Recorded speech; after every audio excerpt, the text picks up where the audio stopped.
गोरखपुर में सनसनीखेज double murder case की गुत्थी सुलझी। आभूषण की लालच में मां बेटी को उतारा था मौत के घाट, मुख्य आरोपी गिरफ्तार।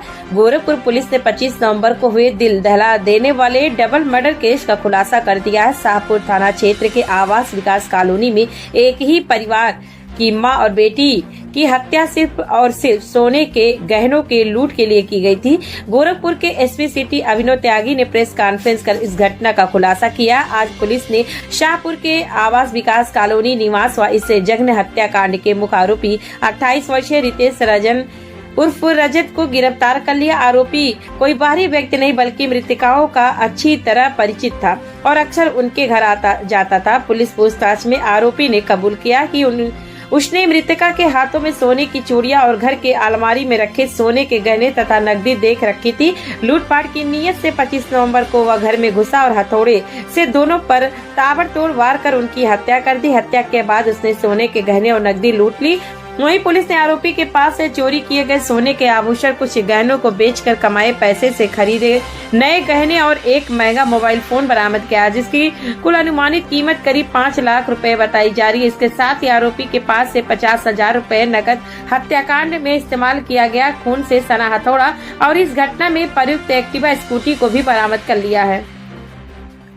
आपको बता दें कि आरोपी के खिलाफ पहले भी मारपीट और धमकी दे के 2 मुकदमे दर्ज है। अब पुलिस हत्या और लूट के इस नए मामले के तहत कार्रवाई कर रही है। गोरखपुर पुलिस का दावा है कि केस पूरी तरह सुलझ गया है और आरोपी को जल्द ही कोर्ट में पेश किया जाएगा।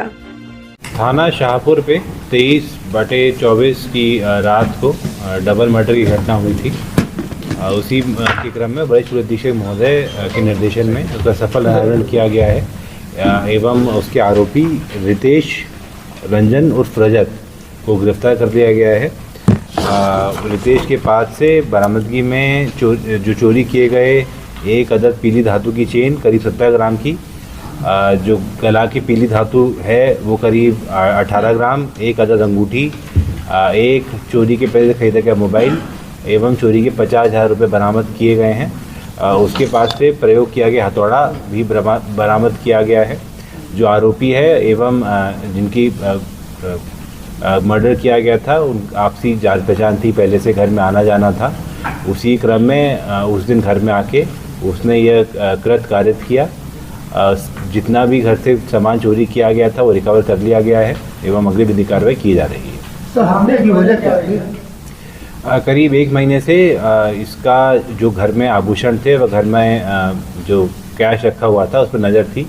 यह चोरी करने का काफ़ी बार कोशिश किया, उसमें नाकाम रहा और उसी क्रम में उस रात ये घटना कारित हुई। सर, किस तरीके से पकड़ा गया? इसमें हमारी सर्विलांस टीम, एसओजी टीम, अन्य टीमों ने काफ़ी मोबाइलों के CDR IPDR एनालिसिस किए। करीब 1000 कैमरों की CCTV देखे गए। उसके अलावा जितने भी हमारे अभियुक्त थे उनके हम लोगों ने डिजिटल फुटप्रिंट देखे।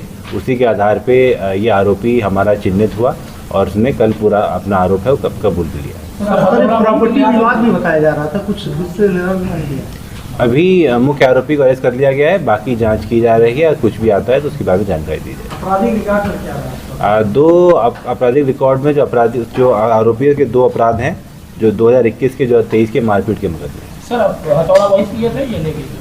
नहीं, हथौड़ा जो अभी तक की पूछताछ में आया है, हथौड़ा उसे उसी घर से मिला था। लूट की नीयत से ही गया था। अब ये जो नियत है, ये चोरी बता रहा है, इसका तो मानना था कि ये छुप कर चोरी करना चाहता था, लेकिन उस रात कुछ ऐसे घटना, मतलब ऐसा कुछ सिचुएशन बन गई कि ये पूरा कृत्य कारित करना पड़ा। कितने लोग शामिल थे? उसके बाद हत्या हुई जी, माँ उनकी चल नहीं पा रही थी, चलने फिरने में असमर्थ थी, उसके बाद उनकी हत्या की गई। क्या उन्होंने देख लिया था? अब क्योंकि घर बहुत ही छोटा था तो ये बताना मुश्किल है कि देखा था नहीं देखा था, लेकिन फैक्ट यही है कि 2 महिलाओं की हत्या की गई थी और उसी के क्रम में इसको गिरफ्तार किया गया।